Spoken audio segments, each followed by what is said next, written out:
Okay. Happy Friday, my friends. I'm happy to be here and thanks for joining me a half an hour late. I was supposed to get my hair done tonight, but I kind of showed up and it was next week, which is pretty much par for the course for Erica Lukes these days. I want to thank everybody for always getting in here and listening to the show. Matthew Wright, Peter, Phil Leach, UFO John Doe, and all of you guys. Doug, got to go through the list. Simon, J Bench, all of Ken. It's good to see you, Ken. I love it. And then Justin and Scott from Belfast and Close and Destroy. It's always the swamp gas. You're not kidding about that. I'm thinking that's probably more true than ever. But anyway, I want to just take a moment to thank all of the people that are pledging monthly support to the show, my Patreons.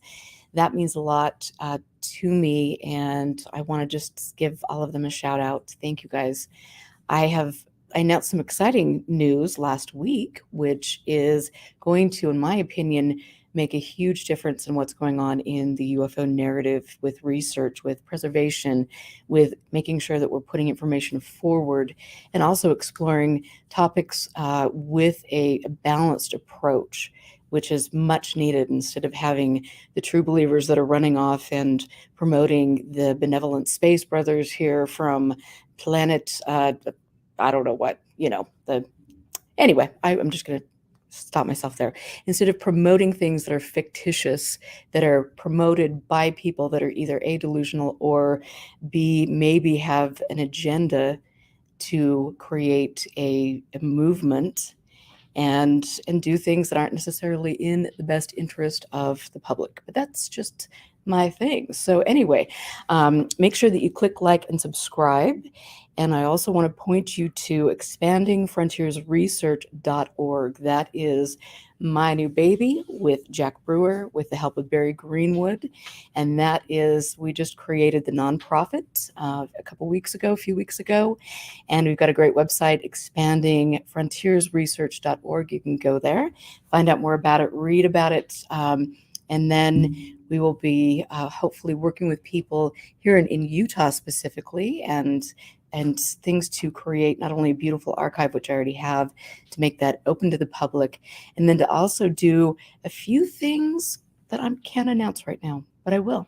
Anyway, I just like to keep you guys on the edge. It's just kind of frightening. But anyway, thanks for your support, you guys. I love you. You guys are the best.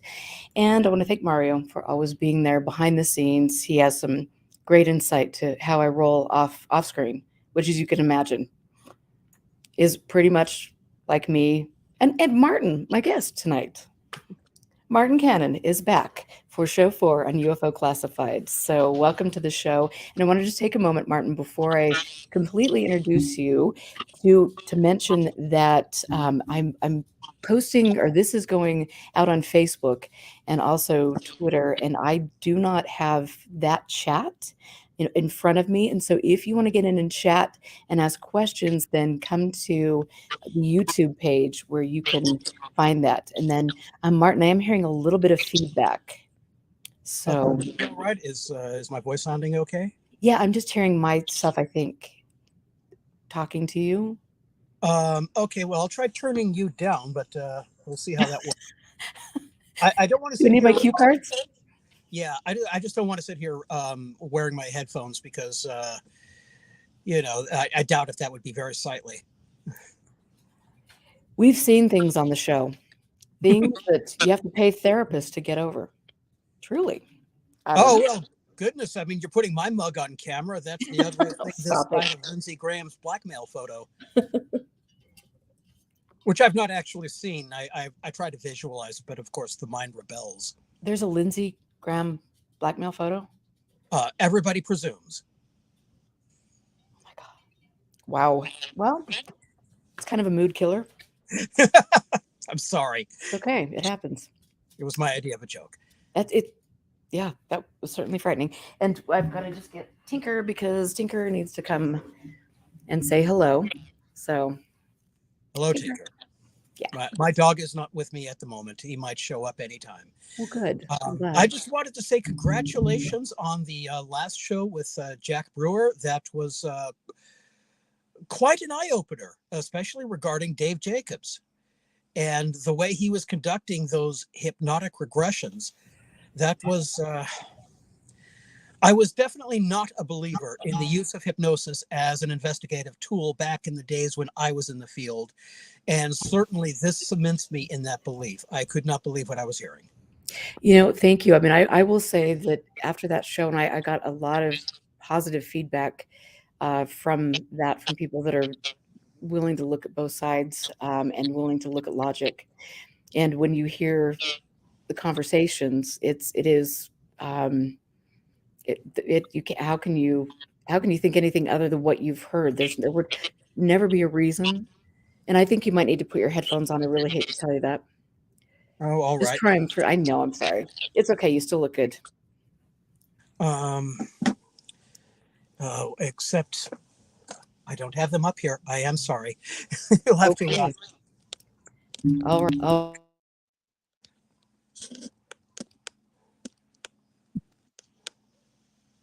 keeps turning off for some reason. So, and do you have so it's just coming through your computer, right? It's coming from my from the phone. I'm dealing with you on the phone. Or is it very annoying? I don't know.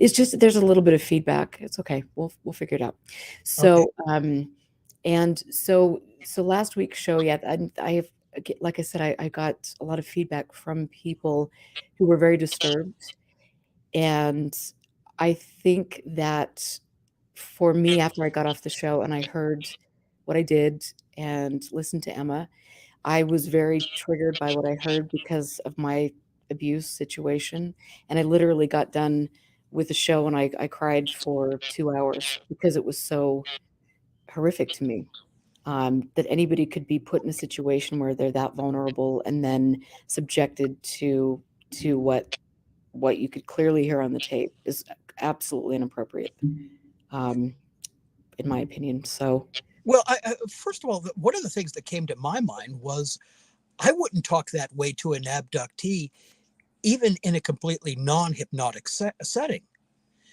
And I mean, even the stuff he was saying at the very beginning.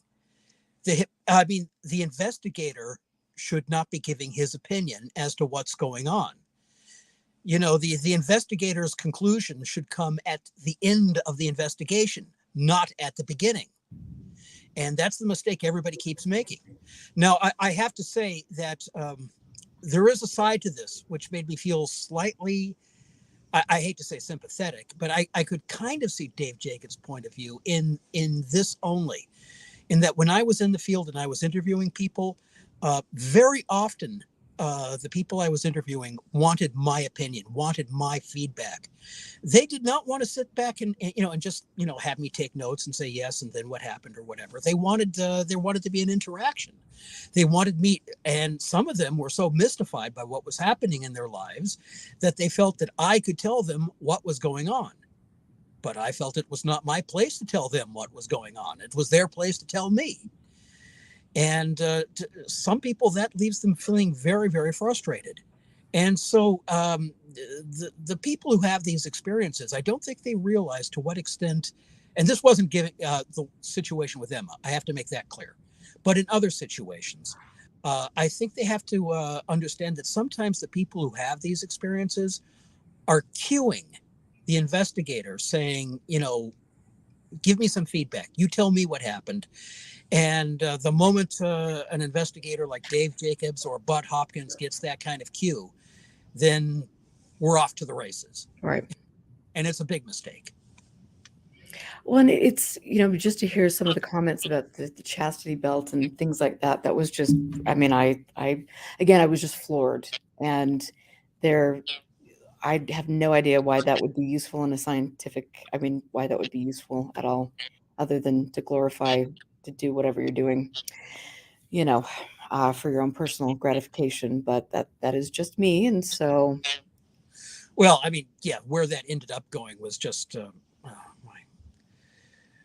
well, of course, I ended up dating a famous UFO abductee, but on the other hand, I wasn't investigating her, I mean, to tell you the truth, I kind of made clear to Krista from the very beginning that I didn't really believe her. And I can't believe that she was still with me. But, the heart wants what the heart wants, right? And so you're for people that are just watching you for the first time. And yes, I think Justin is saying we might need to get your headphones. Can you? All right. Then I'm going to have to ask you to talk to the audience and blank out the screen for a little bit. All right. Okay. Good All right. luck. Eye of the tiger. Okay, guys. Well, here's Tinker again, and I love the fact that you guys hang with me through audio difficulties, through animals coming and going, through all of this lovely, lovely stuff. So, and I appreciate your comments. Thanks, guys.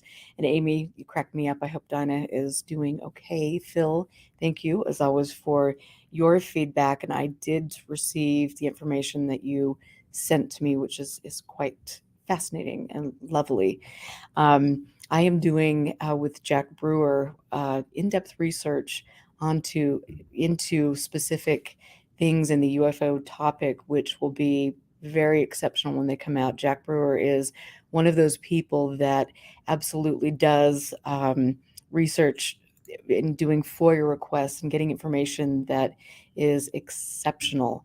And of course, knowing me, as you guys know, I am very tenacious when it comes to specific things. And for me, and thank you, UFO John Doe. Thank you. That's awesome. Thank you for the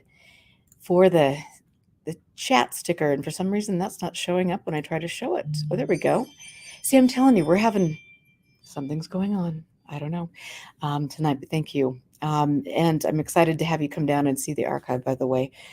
But we are digging into things and uncovering things that are very interesting. And as I always try to tell each and every one of you guys, it is then Mario and I are trying Mario's I'll just let you do your thing, Mario. I'm sorry. But there are so many things that take place. And as I've learned in the UFO field, I think that my biggest comment to people and my biggest piece of advice is to never take somebody at their word on face value.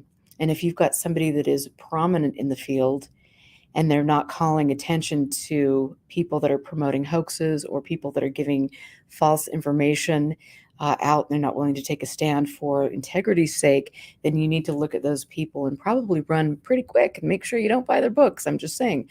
There should be a really grounded and cohesive community that moves forward to look at history, to not make assumptions, and to try to do what we can. And so I definitely am looking forward to the new endeavors, and I with Jack, with Barry, with other people that we will be pulling in.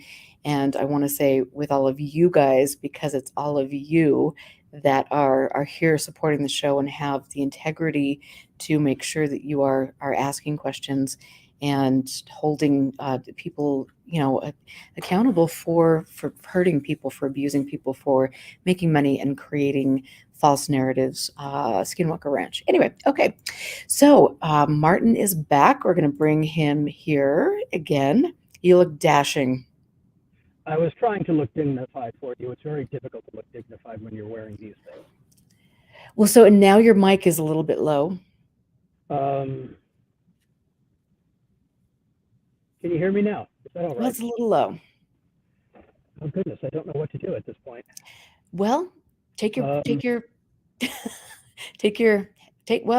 your headphones for a second. Let's see. Thank you, guys. This is live production. Right on the fly. Sign language. Okay, seriously. Mario told me to make signs. Barry told me, make signs. What? Okay, we're rolling with it. I mean, I can hear myself like feeding back on the phone, but. Well, all right. I guess I hope it doesn't come out too badly on the stream. But anyways, so what shall we talk about? What do I talk about? Well, I think we need to keep talking about Krista Tilton and some of the adventures that you had and some of the people that were in her orbit. So if you could give us a little information on specifically who she is, where she came into the spotlight, and Well, what happened. I did speak about Krista at some length before. However, her husband, her first husband, actually comes up a bit in the material that I'm researching right now. For the past while, and I haven't really told anybody about this, I have been researching a book loosely about the topic of fascist infiltration of the New Age movement, and especially of ufology. And I've sent you some of this material because, just in case something happens to my health, I want other people to have this material. And in the case of Krista Tilton, few people know that she was married to Wendell Stevens, who was a great publisher of UFO books, and was a great promoter of the whole Billy Meyer case, or the Billy Meyer hoax, as frankly I would prefer to think about it. And he was as well a child pornographer. And I don't know why this isn't a bigger scandal in the UFO community, that somebody who was at one time very well respected, and even after Wendell Stevens did time for his activities, he was tried, he was imprisoned. Even after all of that happened, he went to UFO conferences and was a guest, and people knew who he was.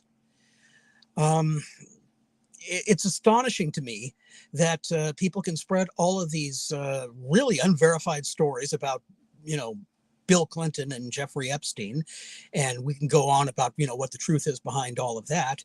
And yet Wendell Stevens, they'll say, oh, well, fine. He was one of us. He was one of the UFO guys, so we'll let him into the club.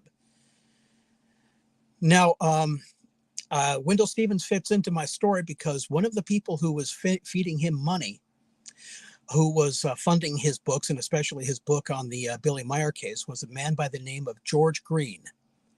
Krista told me this, and I've recently had it verified through another source, that George Green was one of the people funding Colonel Wendell Stevens.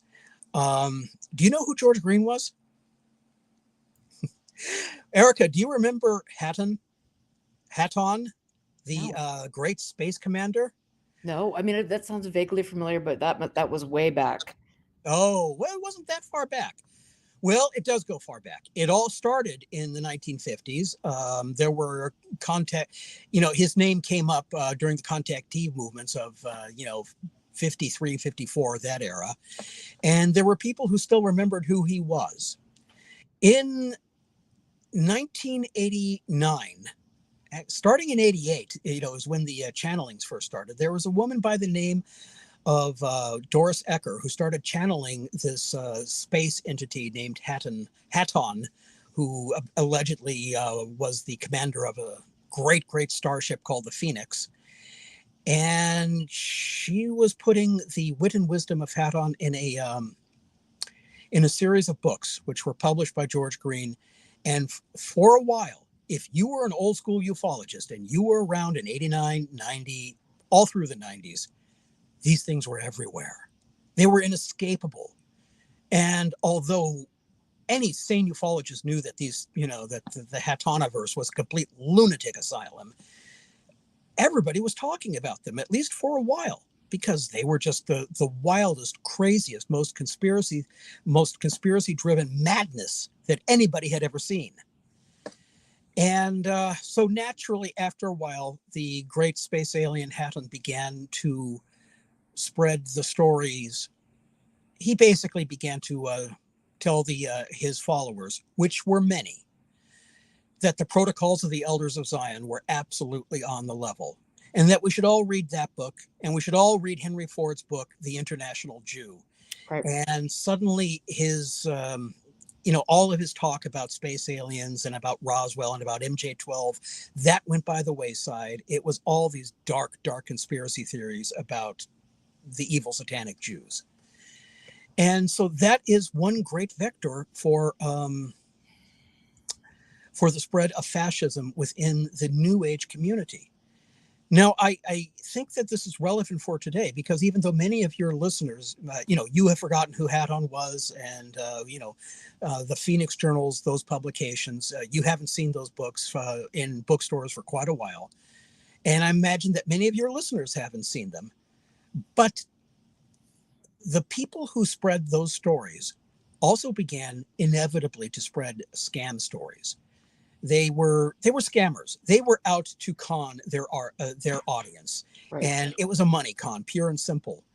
I could go on about a few of these things that the Hatton channelers were, ways they were trying to chisel money out of their audience.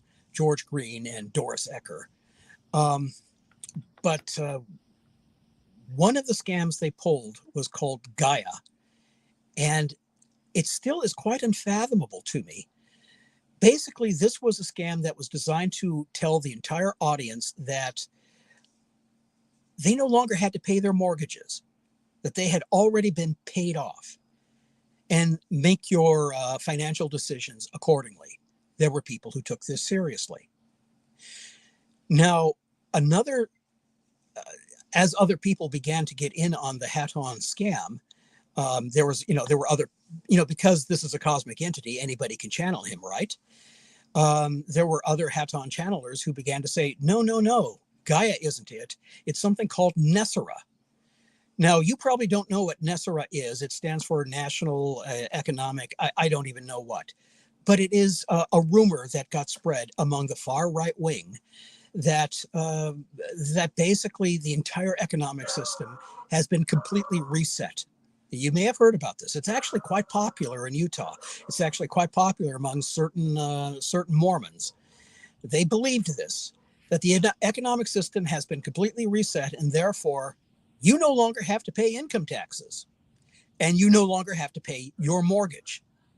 And there are lots of people who have gotten into a lot of trouble because they believe that Nessera was actually made into a law many years ago, and that we're just waiting for this law to be announced. And furthermore, this Nessera myth, which had been quiescent for about 7-8 years, it was originally spread by the Hatton folks, has now been reawakened by the Q people. And Trump is now coming out fully pro-Q. This is just in the news. He's wearing a little, he's got Q music, Q songs playing before his events. He's wearing little Q pins on his lapels. Trump has now gone complete full Q, which means that the more people are going to believe in QAnon, and therefore more people are going to actually accept the Nessera hoax, which got its start in the UFO community. And that's the thing that's just, to me, so, I sit back and I look at, some of these conspiracies that, have been around for decades, but then you look at the way the UFO community and the conspiracy culture has promoted, these things, and then very slyly inserted themselves into the paranormal subject. And so, like I mentioned, a lot of times, because I think this is really important, you've got the late night radio, the late night AM radio, and you've got people talking about, we're selling herbal supplements, we are selling, A, B, C, and D, and we're going to talk about UFOs and ghosts and Bigfoot, and we're also going to throw in a politician or somebody who's steering a narrative. And so the manipulation can be so subtle when you start going down that hole. And then you look at the New World Order, and you just think, okay, this is just, it's so unhealthy. I think I have friends that have gone down that rabbit hole, and it's just not a healthy thing for them. And it's not a healthy thing for our country. But Well, that is the purpose of what I wanted right now. And for a long time, I felt that it was quite important. Now, I would get some very negative feedback from the, what we might call the saner ufologists, and I can certainly understand their point of view. They're saying, we want to talk about Roswell, we want to talk about this case, and we can't talk about that nutball stuff. We would prefer that it didn't exist. But I understand that attitude. But the nutball stuff actually has an impact on the larger public. and so You're saying, like, mighty oaks from little acorns grow. And so who are you? When you look at somebody in UFO research that it wants to just focus on a single case, who are you referring to? Oh, I wasn't really referring to anybody Okay. in particular, but I mean, it's natural to want to focus on a single case. I don't have anything against Kevin Randall for writing books about Roswell. I certainly don't have anything against Jenny Randall's for writing about 6 zillion books about the Rendlesham case and then finally landing on the lighthouse scenario. It's fine to focus on one topic. I don't think it was the lighthouse, by the way, but I have to say though that and I can understand these people behind the scenes, not Jenny specifically, or but people behind the scenes would tell me, you let's not talk about Bill Cooper. Let's not talk about Doris Ecker and the Hat On people. That's a sideshow. That discredits this whole topic. We're trying to get ufology to be considered a little more credible. And my attitude is that, yeah, but it's this other stuff on the side that gets a lot of attention, and it causes people to go into some very, very dark places. Well, and I think the really interesting thing is, you've got some of these older researchers that would say, we want to make this about scientific study, but yet they're going off on these religious tangents. They're going off on, angels and demons and ultra terrestrials and all of this crap. And it's like, I'm not saying crap, but I'm just saying, what does this have to do with researching things? And if you're looking at this objectively and you're still going off and inserting this into the narrative, then what good are you doing? And I would really dare say that I can think of very few individuals in this subject that don't, don't go in one direction or another. So, Well, that reminds me of something. I guess I should offer a public apology to a man that I had been corresponding with a little bit behind the scenes. His name was Richard Geldreich, and he is connected to Luis Elizondo and all of that. So I suppose immediately I was prejudiced against him because I don't necessarily believe in that line of investigation. But he was doing some work into the long-standing reports that that President Eisenhower met with aliens on, I think it was February the 20th, 1954. I hope I have the date right. And this rumor has been persistent in ufology ever since 1954. And for some reason, it just keeps making a comeback. It comes back and comes back. It is a vampire that will not be staked. And recently, there have been not one, but two books devoted to this idea.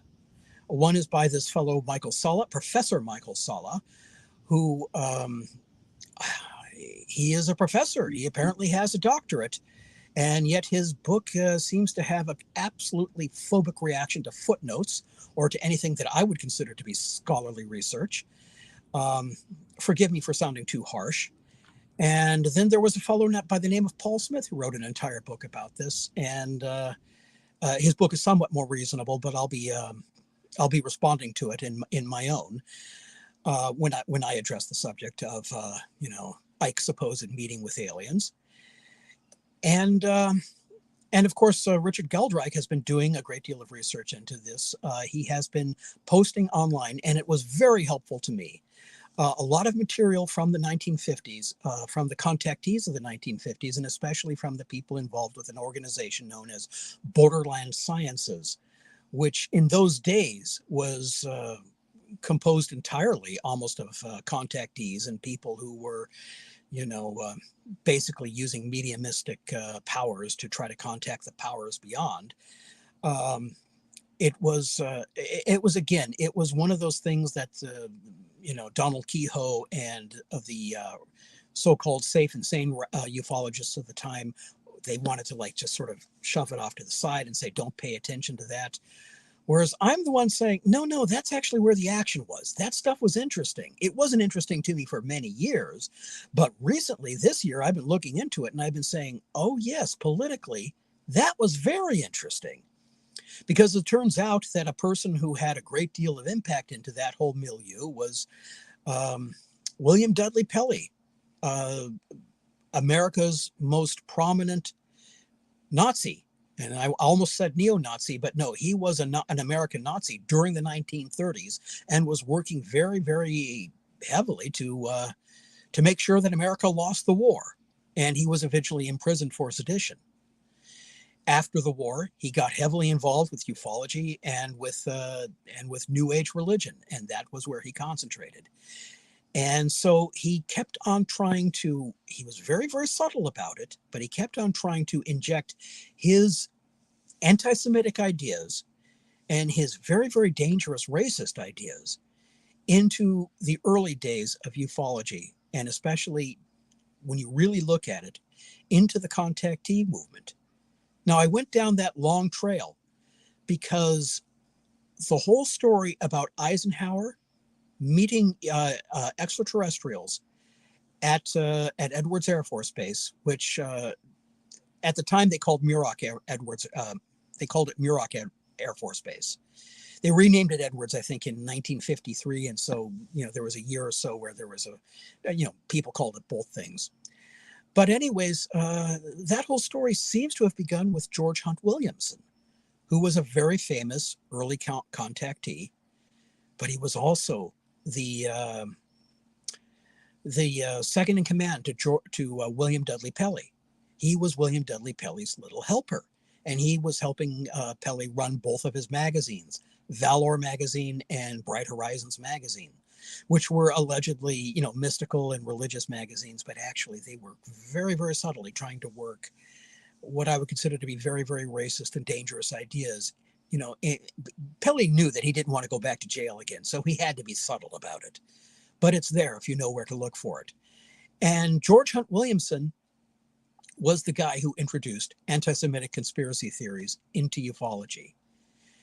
It went from William Dudley Pelley, the man who, I can't begin to tell you how evil and pernicious and poisonous that man was during the 1930s. The things he said about Jews, it was absolutely appalling. And George Hunt Williamson, I feel convinced, believed exactly as he did. And he believed in the protocols of the Elders of Zion. And in UFOs and Confidential and other books, he tried to bring that material in to ufology. One of the people who worked with George Hunt Williamson and with William Dudley Pelley was a woman by the name of Dorothy Martin. She became a mystic under the name of Sister Thedra. Now, Dorothy Martin became famous for she was studied by Professor Leon Festinger and was studied in a book that is very, very famous among sociologists called When Prophecy Fails, because she started her own group. And I can't remember what it was called, but Sister Thedra's group basically predicted a massive cataclysm that was going to cause half of the United States to go away. It was one of those deals where, she was selling beachfront property in the Midwest, not literally, but that's what it came down to. And it didn't happen. And Leon Festinger's students infiltrated the group, and they soon had leading positions within the group. And they found that there was greater group cohesion after the prophecy failed than before. Now, that's counterintuitive. Why did that happen? Well, Leon Festinger wrote his book, When Prophecy Fails, to explain why that happened. And he developed his theory of what he called cognitive dissonance. There are people more recently who have disputed what Festinger had to say, and I'll be talking about their books. But there's a whole aspect of the Sister Thedra story that a lot of people don't realize. Dorothy Martin, that was her real name. I think in the book When Prophecy Failed, she's given the name Marion Keach. Everybody, it's one of those deals where to keep everything legal, everybody was given a different name. But nowadays, everybody knows that the woman called Marion Keach in that book was actually Dorothy Martin, and that Dorothy Martin's mystical name was Sister Thedra. She formed a partnership, as it were, with George Hunt Williamson, the very famous contactee of that era, and also a vicious anti-Semite in his own right. And this has never been published anywhere, and I will be publishing what I believe to be at least my evidence, because I've interviewed people who dealt with them. They were scammers. They were con artists. They were out for money. This was after the events that were outlined in the book When Prophecy Fails. The story has never been told, and I'm going to tell it. And Dorothy Martin, later on in life, was there at the very beginning when Doris Ecker started to channel Hatton. Now, if you're in the audience and you're a graybeard like me, and you remembered when all those channeled Hatton books were all the rage in ufology, and you couldn't go into a New Age bookstore without seeing these, 8.5 by 11 tape-bound green books everywhere, and you saw, the Phoenix journals were absolutely inescapable at every single UFO convention you went to in the years 1990, 91, 92, and so forth. If you're old enough to remember all that, you didn't know that that was the second cult started by Dorothy Martin, aka Sister Thedra, aka the woman who inspired the classic sociological text When Prophecy Fails. And what people don't realize is that the Hatton books did the same thing. It was one bad prophecy after another. She put out a newsletter, and every single month she was prophesying some disaster after another. The world was ending every month practically. And yet the group kept growing and growing and growing, and nobody disbelieved it. Can you explain to me why the human mind works this way? No, I can't. I have a lot of conversations with people trying to figure out just that same thing. And of course, after Dorothy Martin became involved with this Hatton group, they started to push. They talked about how wonderful, the protocols of the Elders of Zion. What a wonderful insight this offered into the world situation today. There was a series of articles where they pushed The International Jew, the infamous book published by Henry Ford, to whip up hatred against Jews in the 1920s and the 1930s. Henry Ford eventually apologized for this, but it was too little too late. He caused a lot of damage. And I mean, some of the worst anti-Semitic material I have ever seen in my life was published by this UFO cult. And again, that UFO cult is, even as we speak, having a renewed impact Right. on QAnon. Absolutely. And they're probably not going to bring up Doris Ecker, and they're probably not going to bring up Dorothy Martin. It's on the level of the meme. It's still having an impact. Right. And I mean, and then this is so important. It's the same things that have been used over and over again. And you're pointing out the origin, the source for all of this. And it's really sad and unfortunate that this is taking place. It's mind blowing, actually. And then also the hate towards women or people with disabilities or all of these things in this, superior race. It's just amazing. People with special DNA. So it's absolutely amazing. So, and I've got a question from Mary Grace Kirby about where does the book Law of One come into the weird history? I'm sorry, what was that book again? The Law of One. You've got me. And I'm probably going to be extremely red-faced when I read this. Can you tell me more about that? You know what? That Mary Grace Kirby just asked that, and I don't know. And I don't know anything about that either. So thanks for bringing that to our attention. And then also, and I apologize about the echo, you guys. I have turned my mic down, Simon.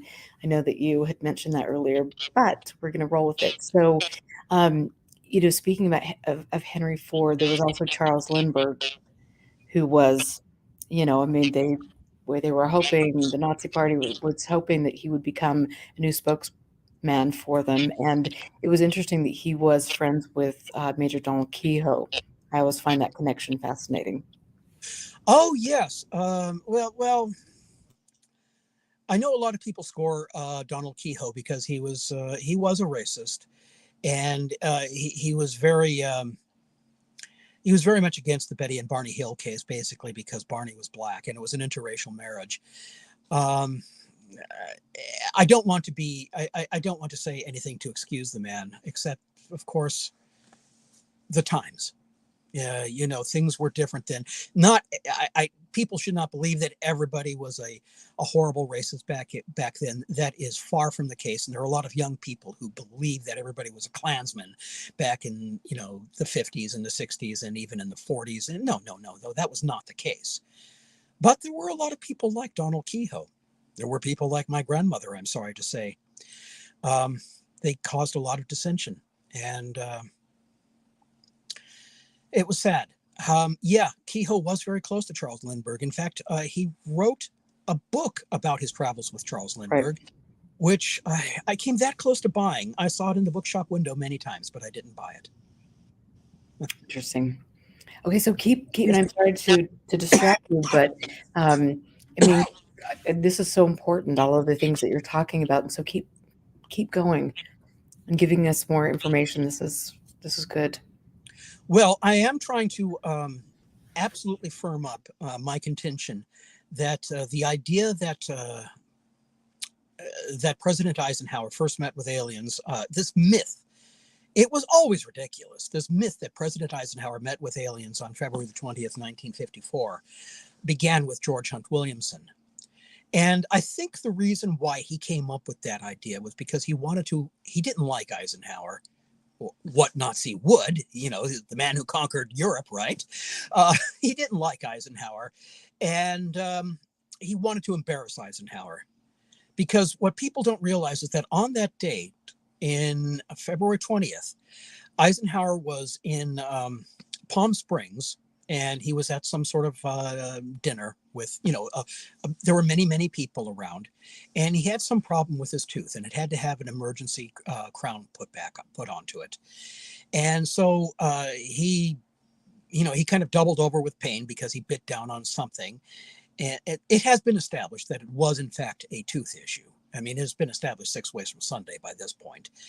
But he was taken away from the table, and this was a big public event, right? So he was taken away from the table in a bit of a hurry with people around him. And AP, bless their hearts, put out the story that President Eisenhower died of a heart attack. And the story was retracted minutes later. And it was the kind of horrible faux pas that I hope the news will never do again. But yeah, it was quite a brouhaha at the time. Now, why did George Hunt Williamson glom onto that? Well, I imagine he was thinking that something happened, that something other than a tooth issue happened to President Eisenhower. And so he was trying, my theory is, my very, very provisional theory is that he was trying to force President Eisenhower to admit what really happened that evening. And I think that George Hunt Williamson thought that what really happened was that he had had a heart attack, because everybody knew at the time that Ike's heart was not the best. And the next year, in fact, he did have a small heart attack, and he managed to go through his entire second administration with cardiac issues, which they couldn't do for him what they were able to do for me when I had mine. So it's amazing that the American public was willing to be forgiving. But after all, everybody liked Ike. Anyways, the point is, I think that was really the heart and the soul of this rumor, how the rumor got started. George Hunt Williamson wanted to start a rumor going, which would force the White House to say, no, here's what really happened to President Eisenhower on that specific date. And I think Williamson wanted the White House to admit that the president had a heart attack. He did not. He had a tooth issue. He did not have a heart attack on that date. He did have a heart attack later on. So that's how the whole thing started. It was a gimmick by some basically people who were pro-fascists and who did not like Eisenhower. Now, is it okay if I go on and talk about the origin of the Eisenhower Met aliens story? Yes, please. Okay, because I've done some research into this. Later on, the Mead Lane of Borderland Sciences got a letter that allegedly confirmed the story that Eisenhower met with aliens at Edwards Air Force Base. This letter was sent to him by a very strange individual by the name of Gerald Light. A lot of people have tried to do research into Gerald Light because nobody believes that that's his real name. He popped up in the Los Angeles area as a kind of mystic, another contactee, another channeler, another person who claimed to be, in touch with the powers beyond. He popped into the Los Angeles area in 1950. He left for New Orleans in 1954. And after that, everybody seems to have lost track of him. And so the people who've tried to research the Eisenhower Met aliens rumor have always been asking, who the heck was Gerald Light? All we know is that he sent this letter to Mead Lane in 1954 saying, yes, I know that it happened for a fact. This letter has been reproduced many, many times in many, many places. It's been in both the books that I've mentioned. It was also mentioned in the Moore Burlett's book on the Roswell incident. It's been everywhere, this letter by mystery man Gerald Light. And the letter basically says, yes, the reports are true. The reports were originally from George Hunt Williamson. That's what it meant. The report is true. I was at Edwards Air Force Base, or what, as he calls it, Muroc Air Force Base. And I can confirm that there were spaceships there. There were, I can't remember how many different types of spaceships, and that aliens were there, and that these aliens met with President Eisenhower. Now, we're not talking with the kind of aliens that we're thinking of now, excuse me, the little gray men. No, because in Gerald Light's view, these were the godlike Nordic aliens, or as he called them, Etherians. In the Borderland Sciences crowd, that's the term that they like to use. So that's what that letter is all about. And the question on everybody's mind is, who the heck was Gerald Light? And what kind of credibility did he have? And I think I've got the answer. I can answer the second question first. Credibility, the man had none whatsoever. He was a very dangerous individual. And his real name, I am 90% convinced. I almost hate to say this in public because I have made mistakes in the past. So let me just say, I am not 100% convinced, but I've got it 90% there. His real name was Albert Osborne. Now, that's a name that'll probably mean nothing to most of the people who are listening to you right now. But if a few of your listeners are really well versed in the JFK assassination controversy, they will say, Osborne? Is he kidding? Because Albert Osborne has been one of the most mysterious figures in the JFK assassination conspiracy, in the JFK assassination research community. And I don't know what you feel about that, Erica, and I don't know what your listeners feel about that. Maybe you think Lee Harvey Oswald did it all by himself. Maybe you think that there was, a group of people involved. I am telling you that Albert Osborne was such a mystery man that everybody can agree that he was an odd, weird, dangerous figure. Even Vincent Bugliosi, who wrote a very lengthy volume going into a defense of the Warren Commission, even he admits Albert Osborne, strange guy. So who was Albert Osborne and why did he enter into the JFK assassination conspiracy controversy? Basically because he sat next to Lee Harvey Oswald on the bus that went to Mexico City. A couple months before the assassination, Lee Harvey Oswald made a very, very strange trip by bus from New Orleans to Mexico City. And people have always wondered why he went there. And there's a whole controversy about the people he met in Mexico City. He went to the Cuban consulate and he tried to get a passage to Cuba. He went to the Russian consulate And, and he just made a complete fool of himself there. And he talked to a man named Colonel Oleg Nechepurenko. I happened to meet Colonel Nechepurenko in 1993. There's a long story there. I can't wait to hear it. Yeah, one of these days I may tell it, but right now I want to tell the story about Albert Osborne. During the leg of the journey from basically from the border to Mexico City, he sat next to this elderly preacher by the name of Albert Osborne. And he was seen by everybody else on the bus. And naturally the FBI wanted to know who Lee Harvey Oswald's associates were. And they did a very good job of researching everybody he talked to, especially during that journey, because that journey was so very mysterious.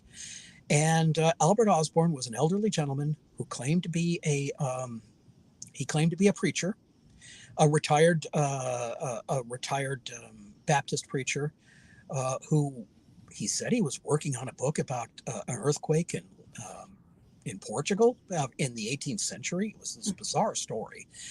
And he spoke to a lot of the people who were on the bus, including two very young girls from Australia. Lee Harvey Oswald, who was uncharacteristically gregarious throughout this entire excursion. He normally was very reserved and kind of taciturn and basically an unfriendly fellow. But for some reason, he was really palling around with everybody he met on that bus, especially with the girls, and is saying, "Hi, I'm Lee Harvey Oswald. I'm a big communist. I've been to the Soviet Union. Here, look at my passport." He was doing that number. And this has been absolutely verified. I've seen the FBI's interviews with the girls that he talked to, and they also talked about this strange, unusual preacher with the British accent that he was talking to. Now, so naturally, the FBI wanted to speak to this preacher. Now, I should say that the preacher went by two names. And the Mexicans themselves have been keeping an eye on this man for an awful long time because they thought that he had something up his sleeve other than his elbow. They thought that he was a very shady character. He had been, for many years, he had been coming in and out of Mexico. And he basically, by bus, and as a very old man, too, going from Montreal to Mexico City, back and forth, continually, for years. And he was this alleged religious figure, a cleric, and yet nobody could associate him with any actual denomination or any actual church. And the Mexicans themselves wanted to know why he was doing these things and why he was calling himself both Albert Osborne and Jack Bowen. Two different names. The FBI was figured because when you're connected in any way with a presidential assassin and you're using two different names, the FBI is going to want to know what's going on.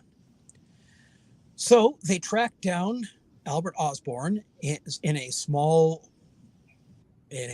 house on the outskirts of Mexico City, some very small town in Mexico, where he was living with this underage boy. And he basically said, no, I was not on the bus with Lee Harvey Oswald. That was a man who happens to look just like me. He's another preacher. His name is Jack Bowen. All right. So how could I track him down? Well, the FBI got some information, and a month later, they tracked down this fellow named Jack Bowen I think it was in New Orleans. It was either in New Orleans or in Texas. And they had a long interview, and he said, no, Alfred Osborne, he's a very, very different fellow. He just happens to look exactly like me. One of them had Albert Osborne had an English accent. Jack Bowen had an American accent. He just happens to look very much like me. And yes, I was on that bus, but no, I was not on the bus with Lee Harvey Oswald. Lee Harvey Oswald was not on that bus. And the FBI was, we know Lee Harvey Oswald was on that bus. His name was on his name was on a manifest for the suitcases and so forth. And plus all these other people talked to him, and he was very friendly, and he introduced himself and he said, "Hi, my name is Lee Harvey Oswald." So something was going on there. And they asked Jack Bowen, they had a couple of interviews with him, and they said, where were you when the president was assassinated? And he said, "Oh, I was just traveling around the South, the South. And I was going to various southern states. And, and really just minding my own business. And the FBI wanted some further information about that. They wanted proof that he was doing these things. And basically Reverend Jack Bowen became very, very vituperative and angsty. And he just said, well, I'm not going to give you any more information. You can talk to my lawyers if you want to pursue the matter any further.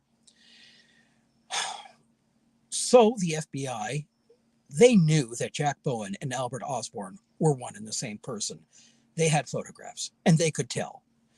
So they tracked down Albert Osborne's family. It turns out that he was British, and he came from Grimsby, England. And they tracked down his family. They spoke to people he had, they spoke to two of his sisters. They spoke to his brother. They spoke to other members of his family. Well, actually, members of the British security establishment did, and they got a full rundown on him that he had been born in 1888, so he was an older gentleman. He had been born in 1888. In 1908, he had joined the British Army. He had done service in India because India was still part of the Crown back then, and then afterwards he went to Canada, which was very fortuitous because he missed out having to serve in World War I. And he was basically, although he kept in touch with the family, he let them know that he was a preacher, that he had become a religious figure, and that he was traveling often to Mexico. They let him have all, he basically gave them updates. But he was not part of the family. He didn't see the family until just 2 days before the assassination of President Kennedy. All of a sudden, he showed up in England for no good reason. Well, he said that he was on his way to Iceland because he had been asked by geologists to help them study, I can't remember what geological formation, but it was an absolutely ridiculous story he had. Nobody believed it. No, his family didn't believe it. It was utterly unbelievable. He waited in England with his family until Lee Harvey Oswald was shot, at which point he went traveling all around Europe. Allegedly, he went to Spain, he went to France, he even went to Northern Africa. Finally, he went back to America. Now the FBI was very, very interested in this man, Albert Osborne, and they said, we've got to get their attitude was, we have to get a straight story from him.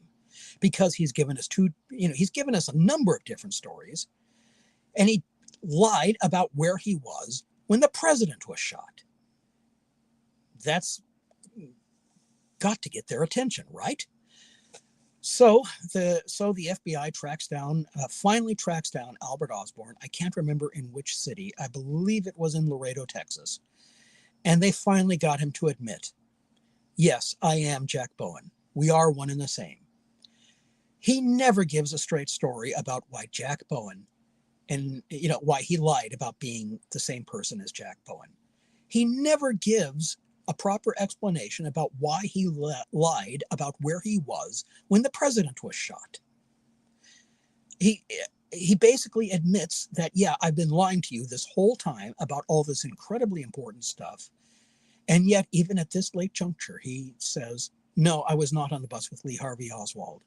I shared that bus seat with a Mexican. Yeah, he was a dark-skinned Mexican. No, it wasn't Oswald.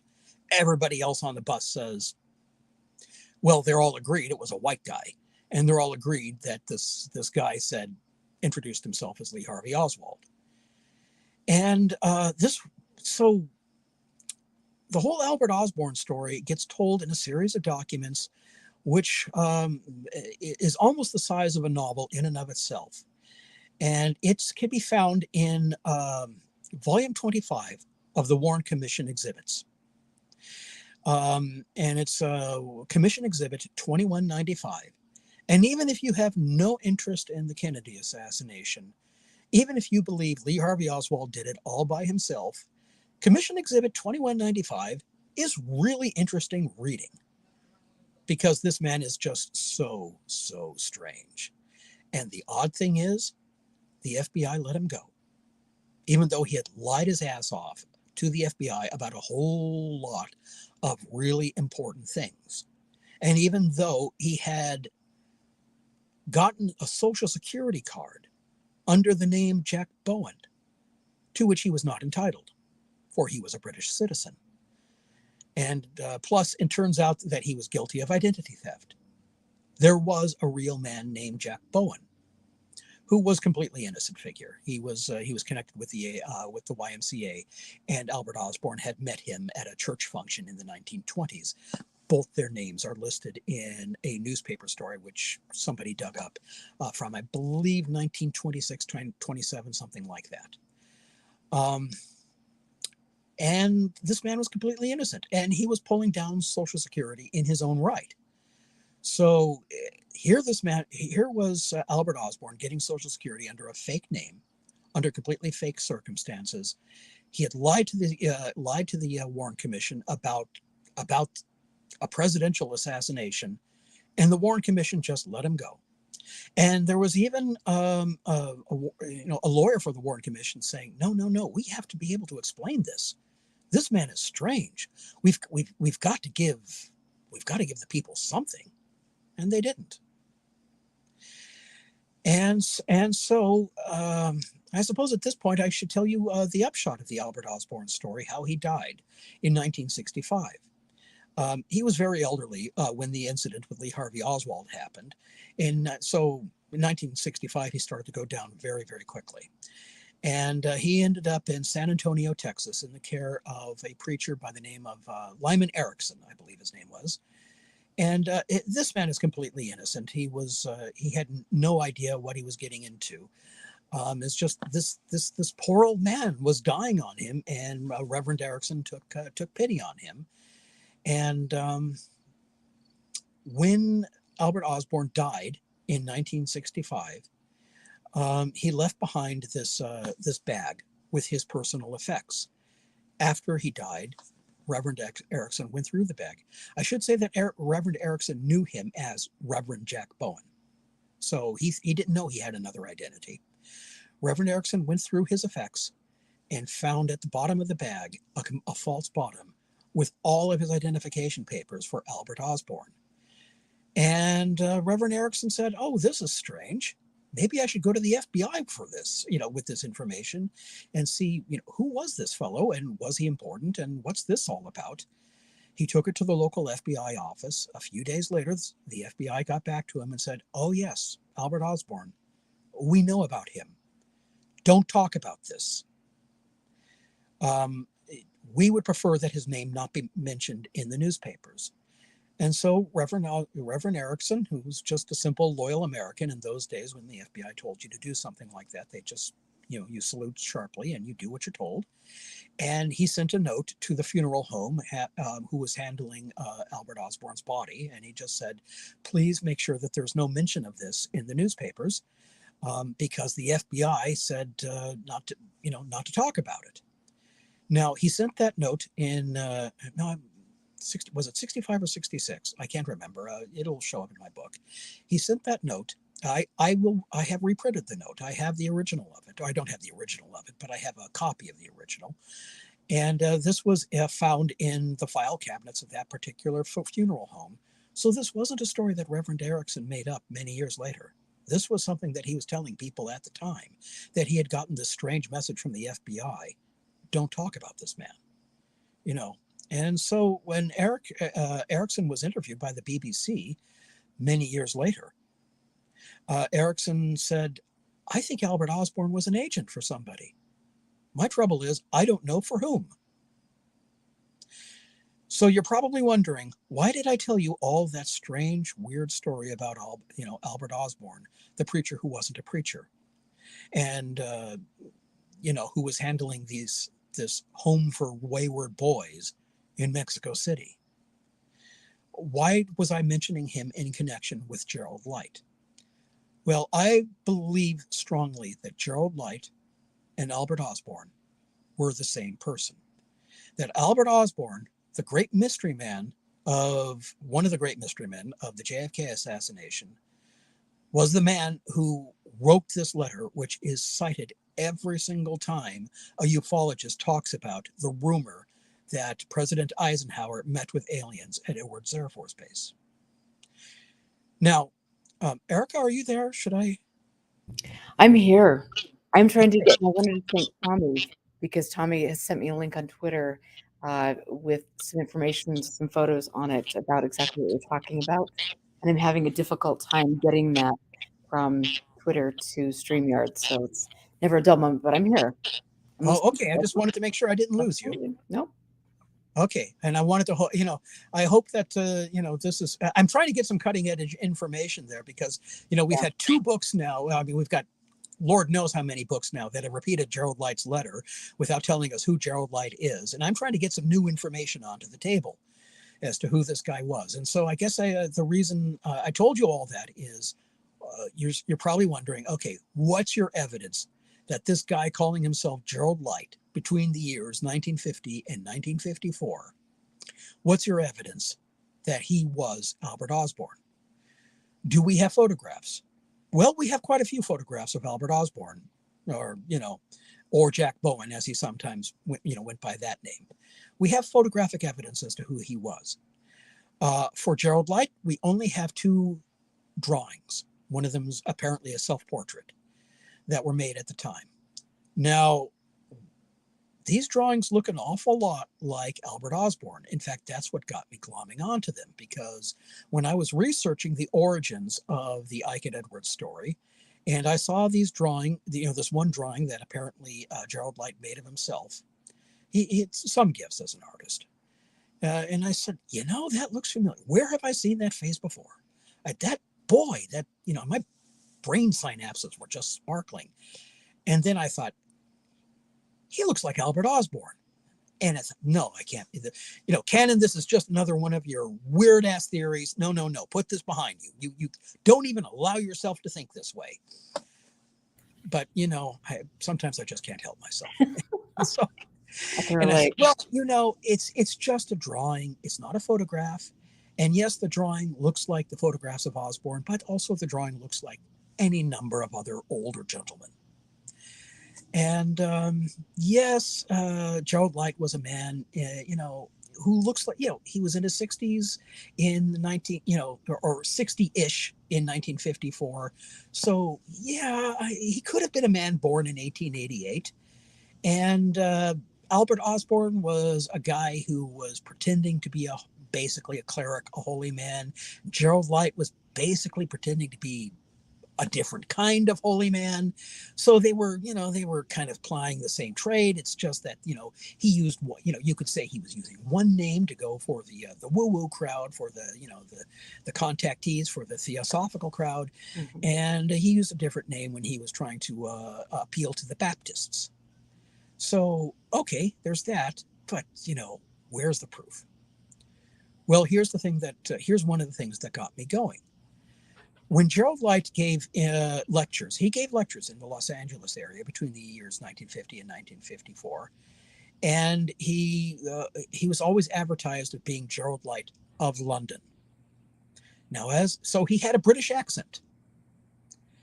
Albert Osborne had a British accent. He was born in Grimsby, England.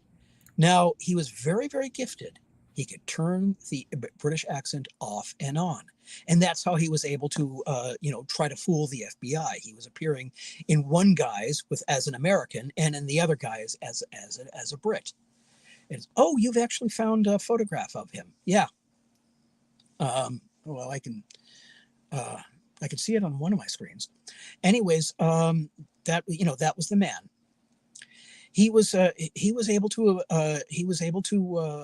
He spoke with a British accent when he was giving lectures as Albert Osborne, and which he did often. He spoke at many, many churches. The thing that really, really got to me, and which made me think that I was really onto something, was that the 2 drawings of Gerald Light show that he had a round mole or scar here on his right temple.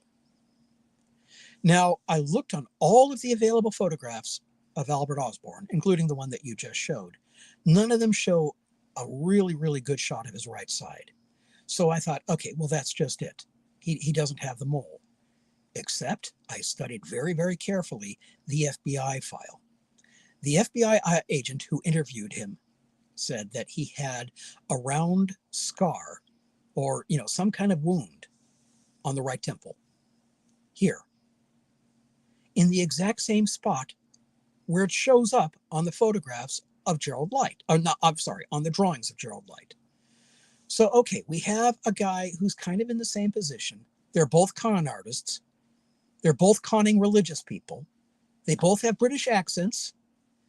They both are the same age. And they both have the round scar. Okay, that's something to go on. It's not proof. So I tried to find out everything I could find out about Gerald Light. And I have to be thankful to this man, Richard Geldreich, who put all of this information about, who got as much documentation as he could about Gerald Light and what he was up to, during his Los Angeles phase. And because he did put out some mildly, biographical material. And of course, I should say Gerald Light was obviously a con artist, obviously a scammer. So, when he puts up a biography, you have to put, you really, really have to consider where it comes from. Still, the things he says are very, very interesting because he says that he had taught at Allahabad Christian College in India. Albert Osborne said the same thing, that he had been a teacher at a Christian school in India. In fact, when he was on the bus with Lee Harvey Oswald, he said exactly those words to the Australian girls I mentioned before. Okay. So, and in fact, Albert Osborne had made a career in the 1920s, because in the 1920s, you could make money doing this sort of thing. He had made a career going around the country, and especially the East Coast, talking about India and about his adventures as a preacher in India, as a teacher in India, and also about his adventures in other places in Asia, traveling around the Far East. Gerald Light also gave lectures about being a teacher in India and about traveling around the Far East. So here we have two men who are the same age, who have the same scar here, who look like each other. They're both from England. They both have the British accent, and they both claim to have been teachers in India. So far, I'm saying, yeah, it sounds a lot like we've got the right guy. Albert Osborne was reliably quoted as saying that he was very, very bothered that a Catholic was president of the United States. He was anti-Catholic. Gerald Light made some anti-Catholic statements. Gerald Light, he was also closely associated with Mark Probert, who was the main channeler or contactee for the Borderland Sciences crowd. Mark Probert was viciously anti-Catholic. Like, I can't begin to tell you he was anti-Catholic. He thought that he thought about the Catholics the way Adolf Hitler thought about Jews. That's how anti-Catholic he was. And, Mark Probert and Gerald Light were like that. They were very close. So it's pretty close to say that anti-Catholicism was, part of Gerald Light's spiel. And it's definitely part and parcel of what Albert Osborne was all about. So that's another thing they had in common. Another thing they had in common,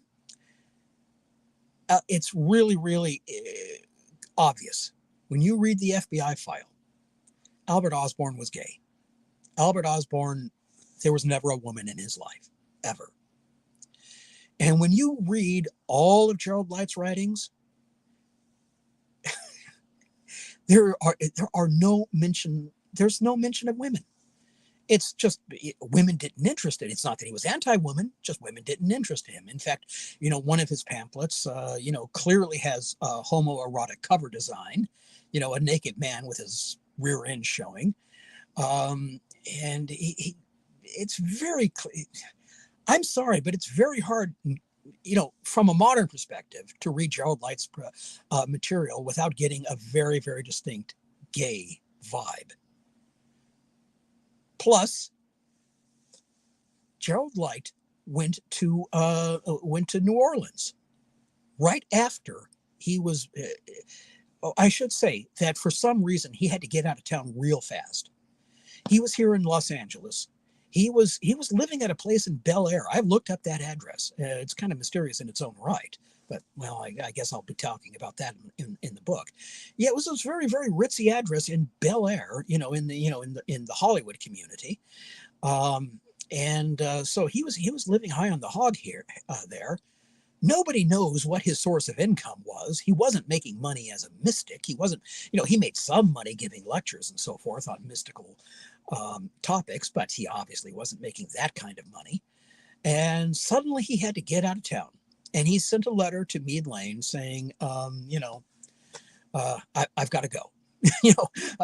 Send my, pass, anybody calls for me, send it along. I'll be in New Orleans. And that's where he went. At the very same time, when he had to get out of town and go to New Orleans, guess who suddenly became very, very prominent in New Orleans? But Albert Osborne, under his Jack Bowen name. He had been very quiescent there, but New Orleans became his hangout. And he was practically living at the Hotel Young in New Orleans. And in fact, throughout his career, Albert Osborne made New Orleans one of his pit stops. It was also New Orleans, Laredo, Texas, and then in the end, San Antonio. And then when he was south of the border, he had this place where he stopped in this outside of Mexico City, where he was living with basically dozens of boys, allegedly for religious purposes. Now, Albert Osborne, this is where it gets very, very icky, and one doesn't even want to talk about it. Albert Osborne had a history with boys. Before all of this, in the 1940s, in fact, during the war, Albert Osborne was running a camp for boys just outside of Knoxville, Tennessee. And it's for boys who had gotten in trouble with the law, or boys who were basically, they had behavioral issues, as we would say nowadays. And so they were sent to this camp, and they were supposedly trained in woodland skills and painting and, and also, all these woodworking skills and all these things that boys should know. And it got a lot of good press at the time. I've seen some of the news accounts. Jack Bowen, Albert Osborne, was getting all sorts of glowing press, except the FBI learned that he was sexually interfering with the boys, or at least that there were allegations that he was doing that. So that was kept out of the news, but it was happening behind the scenes. And that's how Jack Bowen was allowed to, he suddenly had to skedaddle out of Knoxville, but every so often he would go back there and preach. So it's a very, very strange story. So he didn't like women. He liked boys. Now, when Gerald Light, I guess we're going back up to 1954, towards the end of, the end of summer 1954, Gerald Light had to get out of town real fast, and he went to New Orleans. There were some people there who interacted with Gerald Light. Because he was still trying to, portray himself as this great, semi-theosophical mystic. And some sort of scandal erupted. Now, what the nature of that scandal is, nobody really knows. The person who inherited Meade Lane's position with Borderland Sciences, a man by the name of Riley Crabb, a very different sort of individual. And unlike Meade Lane, who was kind of, when it comes to these, very racist or bigoted individuals, he was kind of willing to turn a blind eye.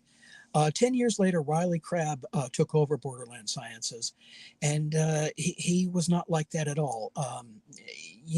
Riley Crabb had a weakness for oddities and Forteana and weird scientific claims and all of that stuff. But one thing about him that I'm quite sure of is that he was a definite anti-fascist. And he thought that, basically, he thought that Gerald Light was pro-fascist. This becomes very clear from his writings. And he tried to research what was going on with Gerald Light. And, he was fielding inquiries about fielding inquiries from people in New Orleans about Gerald Light. And something went on in New Orleans that caused a scandal. In part, it was because Gerald Light was a bluffer. He was a blowhard. He pretended to know more about astrology and things of that nature than he really did. But something else was going on, and that becomes very, very clear if you have any talent at all for reading between the lines. In this correspondence that Riley Crabb had with his people he knew in New Orleans, as he was trying to get to the bottom of the Gerald Light story and what the hell ever happened to Gerald Light. So, first of all, I just want to step back and say, how the hell does the Eisenhower at Edwards Air Force Base still merit attention after all these years, when really the prime document for it is George Hunt Williamson, whose reputation should be lower than snakeskin, and Gerald Light, this man who was obviously a con artist, was obviously lying his head off about everything. He claimed that he saw a spaceship in 1930 and so forth. Oh, I forgot to tell you. There was one other thing that Gerald Light and Albert Osborne had in common. Gerald Light first came to Borderland Science's attention in 1950 because he claimed that he had suffered burn marks of some sort because a spaceship had blasted him and practically disintegrated him. And this was very, very distressing to the people involved, involved with Borderland Sciences, because they believed that UFOs were basically benign and that they were being driven by these, not by Martians and not by evil aliens from outer space, but rather by these Nordic creatures, these very, very spiritual creatures who had so much to teach us. And so here came Gerald Light with his story about being, ray blasted by aliens. Well, I believe that Gerald Light did suffer some form of burns. I suspect that he did. I obviously don't believe that he had any kind of encounter with a spaceship. At any rate, this happened in 1950.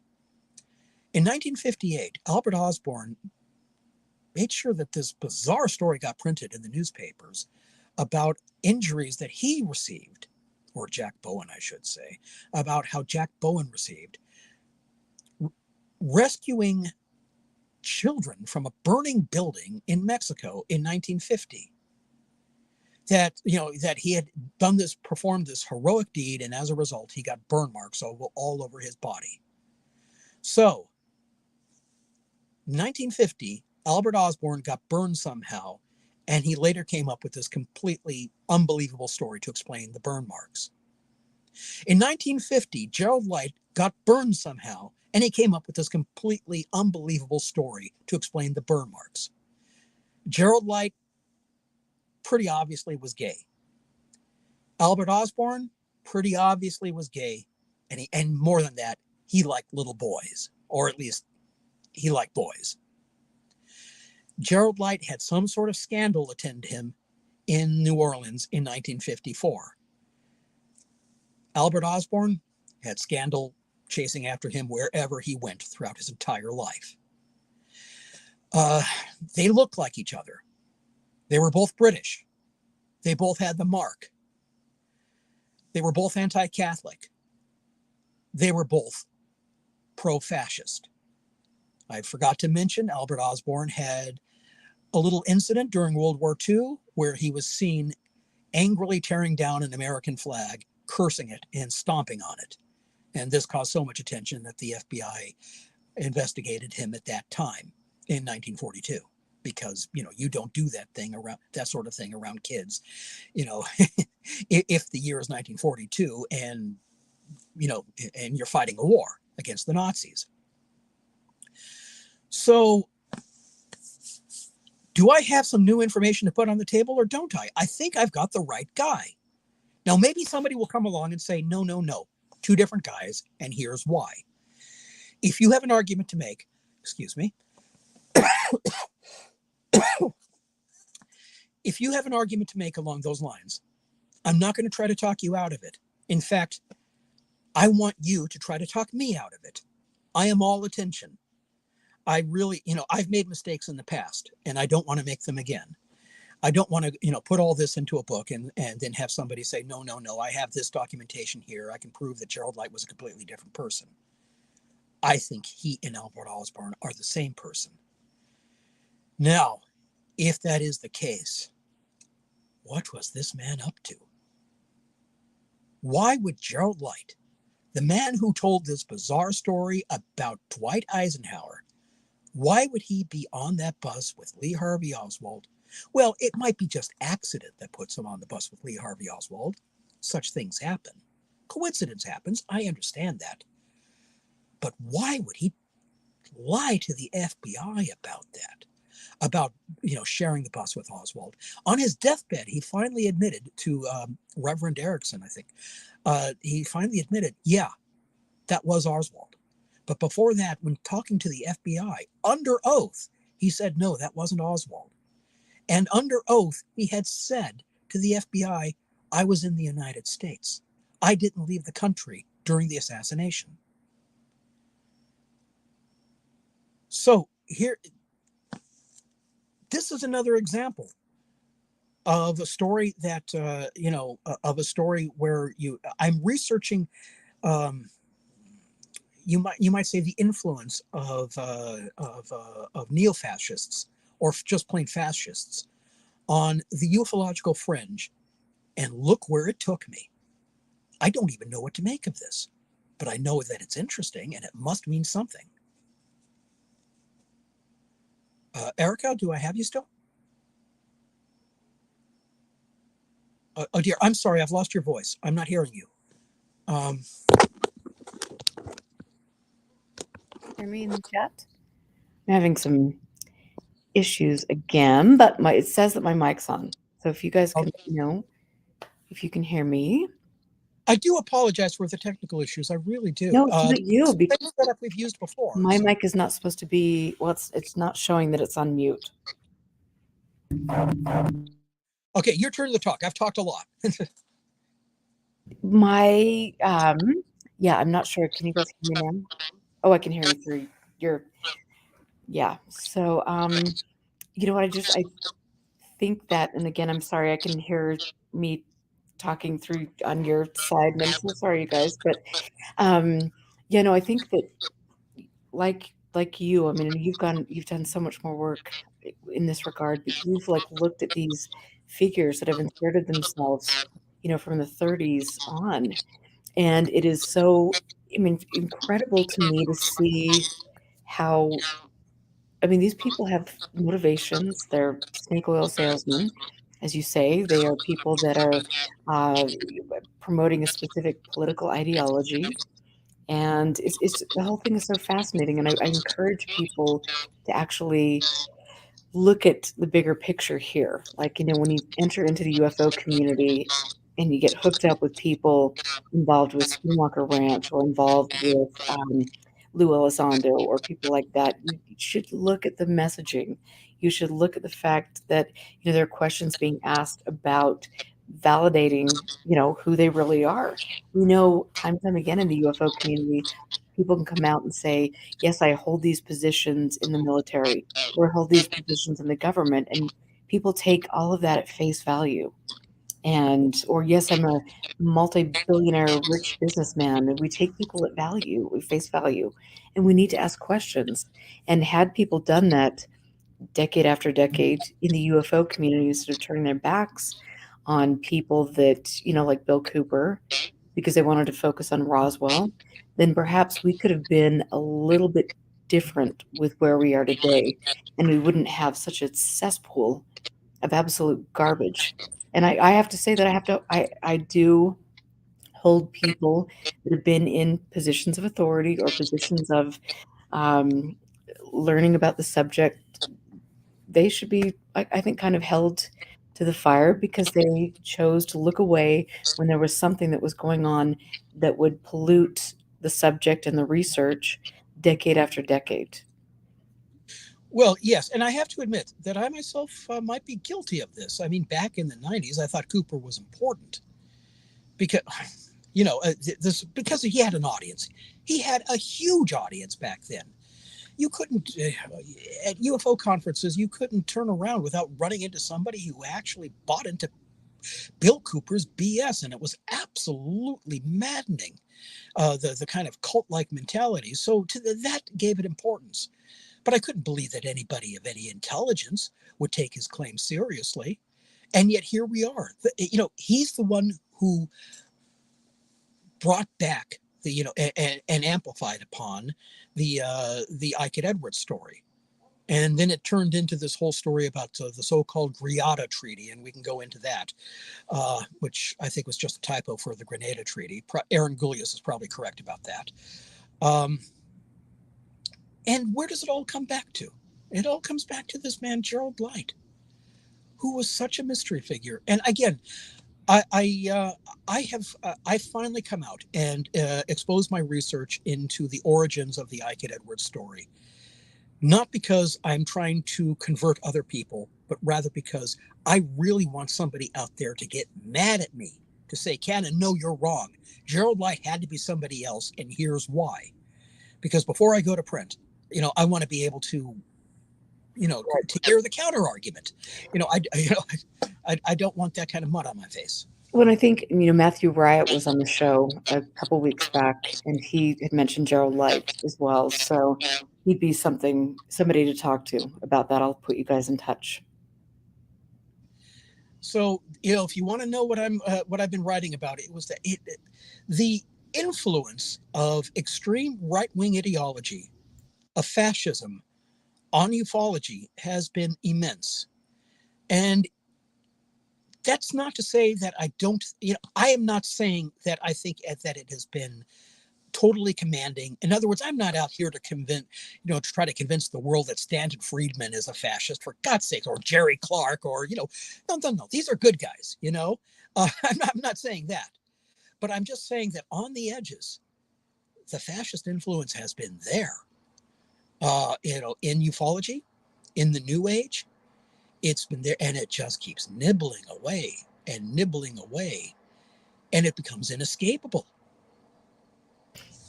Absolutely. So what do you think about some of the new players in ufology?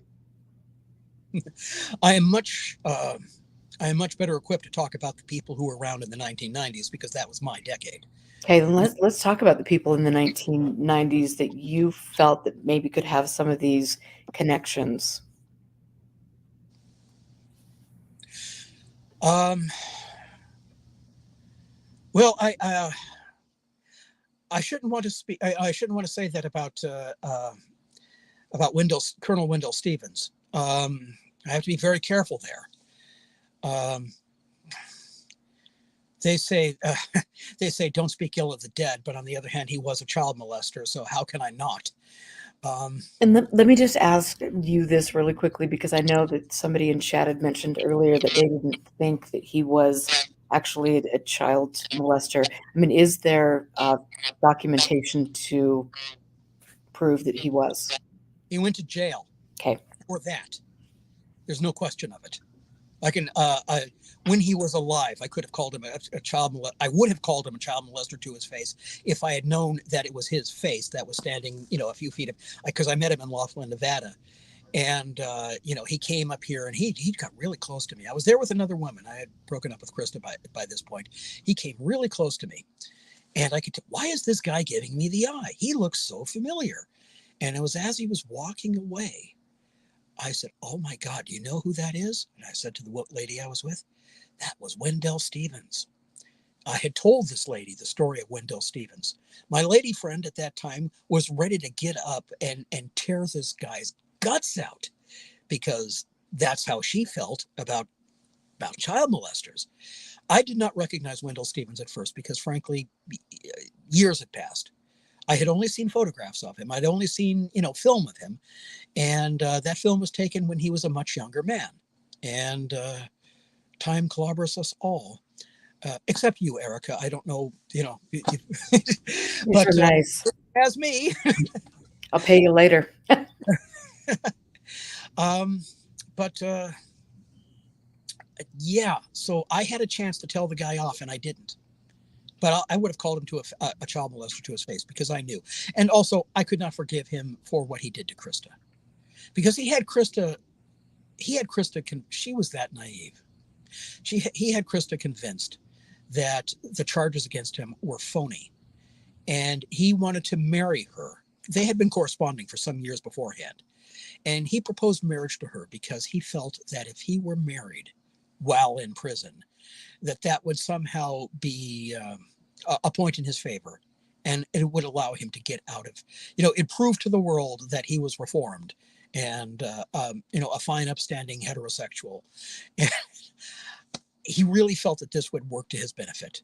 And Krista, God help her, genuinely believed this, and was shocked because she lived at his house for a while, and was shocked when he found proof of child pornography in his home. And I know Krista Tilton, claimed UFO abductee, and I know that she made up her story. I believe that she made up her story. I never believed that. And you may ask, by what are your standards that you can tell us that Krista Tilton was probably lying about her UFO encounters, but at the same time not lying when she said that she found child pornography at Wendell Stevens's home? Because I knew her very well. And I knew when she was telling a story, and I knew that when a story had her upset, I could just tell from the emotion in her voice that you cannot imagine the impact this had on her emotionally. She never got over it. When she found out that Colonel Wendell Stevens had lied to her about a thing like that, I don't think she was ever the same after that. So there are people like that in ufology as well. There are people like Wendell Stevens in this field. There are, and I think, Josh and Artemis on the Josh and Artemis show last week did a show on a certain person who was a convicted child molester in the field of ufology. And there are, we look at what happened with Jan Harzan being caught up in it's some sort of sting and different things. And it's like, to me, when I look at how vulnerable people are that come into the UFO world, and we're going there and we're believing these figures that turn into cult icons to us, and we can go in a room and be hypnotized, and we can, go down, rabbit holes and be manipulated. And it's really, it's disturbing and sick, and we need to get it together here and not just start exposing things or keeping that in the forefront and making sure this field is a better place for other people that want to come into it and people who have had experiences, and I think that this isn't a safe environment for people to come into who have had experiences, who have PTSD, who are vulnerable. And I just want to say, Amy, she is mentioning here Coast to Coast and promoted these schmucks and tropes. And yes, they did, along with many others. So, yeah, it's very disturbing to me because, I have now, in this segment, I have talked about the Haton channelers, who I have to say, I have to repeat, they were very, very popular at one time. And they kickstarted some schemes, some money scams that continue to hook people.